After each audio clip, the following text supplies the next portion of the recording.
Does faster RAM actually give you more FPS in games? In this video, I tested 6000, 6400, and 8000 megahertz. And let me tell you, 6000 megahertz is not the sweet spot.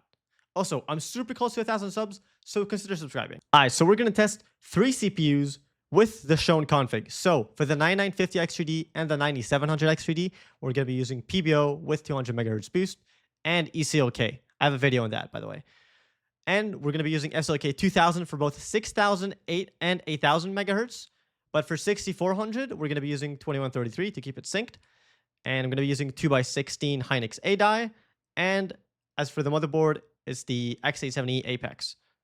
For the Intel setup, so it's a 13900K, I'm only going to be running the 8 P cores with 6 gigahertz and running at 5 gigahertz. And I'm going to be using 2x24 Hynix M die here on an ASRock Z790i Lightning, which is just a super good motherboard for memory overclocking. And for the GPU, just so we don't have any sort of bottleneck, we're going to be using the RTX 4090, and it's the Founders Edition, with plus 190 on the core and plus 700 in memory and a MSI Afterburner. Alright, now let me show you my RAM timings, which actually nowadays a lot of people just gatekeep, and like I just want to show you everything. So that's another reason you should subscribe to me, you know? But pretty much we used 8000 CL34, and as you can see, the VSOC voltage is super low in 8000 because it's 221 mode. 6400 we use CL28, and 6000 we also use CL28. You can pause the video, see the timings. These are pretty tight. It might not work for you if you try these, but I have another video with easy RAM timings you can try. Alright, these are the RAM timings I use for Intel, so the 13900K. So same thing pretty much. So 8000 megahertz CL34. With these timings, TRE5 maxed out here actually. 7200 I used here because 6400 would not make sense in Intel, and I also used 6000 megahertz CL28. Now let's head into the benchmarks. Alright, so let's start off with Call of Duty Black Ops 7, which actually Devin from the Discord gave to me, so huge shout out. Alright, so as you can see, 950 X3D, 8000, and 6400 actually gave me the same results. I ran these a lot of times, and like these are the best ones. But then 6000 gave me a worse result. Not that much, but like 1.2% lower on the CPU FPS. That's what we're looking at here. And now looking at the 9700X, as you can see, 8000, 487. 6400 gave us a bit lower, so 483. And then 6000, 3.5% lower, which I would say is a bit more significant. And now on the Intel 13900K, as you can see, the difference is a bit bigger. So I got 506 on the CPU on 8000, 7200, 491, so 3% FPS reduction. And then 6000, 5.5%. Only got 478. Now let's move on to CS.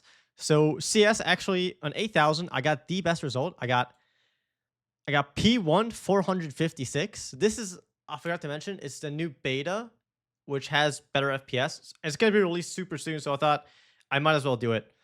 But as you can see, 1298 on the average, 456 P1. But 6400 gave me actually a bit higher on the average consistently, actually. But the P1 was a bit lower on my best result. So as you can see, 449. And 6000 is just worse overall. So same average pretty much, but the P1 went down by almost 6% compared to 8000. All right, now on the 9700X, 8000 here was the best. So we got 1208 FPS on average, 347 on the P1. 6400 gave us almost the same average, but P1 was 8% lower. And then 6000 gave us 11% lower on the P1. I think this was actually a bad run on the 6400. If I ran a few more times, I feel like it would have been better. But like 6400 and 8000 are definitely better here on this type of CPU without cache. And now on the 13900K, we got 1178 on the average, 370 almost on the P1. And as you can see, this one really shows how it scales. So -1 on the average, -3 on the P1 was 7200. And then with 6000, we got 2.5% less FPS on the average and 5% less in the P1. So we went from 11 1080 almost to 1150. And in the P1, 370 to 350. All right, now Cyberpunk, our last game. As you can see in the 9950 XRD, so 8000 was actually worse than 6400 in this one. And then 6000 was the worst again. So 353 on the average here, 358 on 6400, and then 6352. And now on the 9700X, 8000 here was actually the best. 6400 gave us a bit worse of a result. And then 6000 was significantly worse. So almost 10% less on the P1 and almost 3% on the average that we lost. I now 1300K. 8000 here was the best. 7200 gave us a bit less FPS, so minus 2% on the average in the P1. And 6000 gave us almost 5% less than the average, and the P1 almost 4. All right, so in conclusion, we see that 8000 is pretty much always faster than 6000, and 6400 is usually head-to-head. But there is an explanation to this, and like I've been getting a lot of comments saying how it's actually wrong. So the reason 8000 is actually faster is because it syncs with the Infinity Fabric speed, even though it's running at half the memory controller speed. So 1-to-1 mode would mean the memory controller speed equals the memory speed, and then 1-to-2 mode would mean your memory controller speed runs at half the memory speed. So for example, at 6000, your memory clock is actually 3000 because it's DDR, double data rate, so the effective speed is actually half.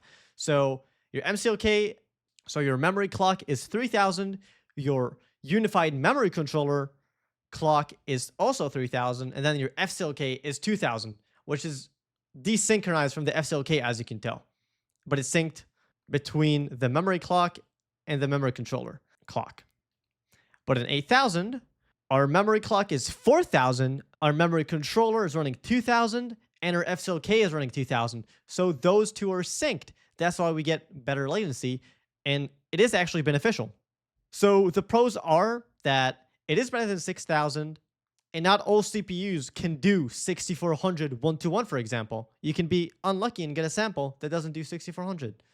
So it is a good alternative. Another one is that it can do way lower SoC voltage because the memory controller is only running at like half the speed. But there are a few cons. For example, you do need a good motherboard, so preferably like an 800 series motherboard plus. And it might need a bit more FAFO. It might not be plug and play. But I do have videos on like how to make 8000 work, even in the 6400 megahertz kit. Hope you like this video. Leave a sub and a like, and I'll see you in the next one.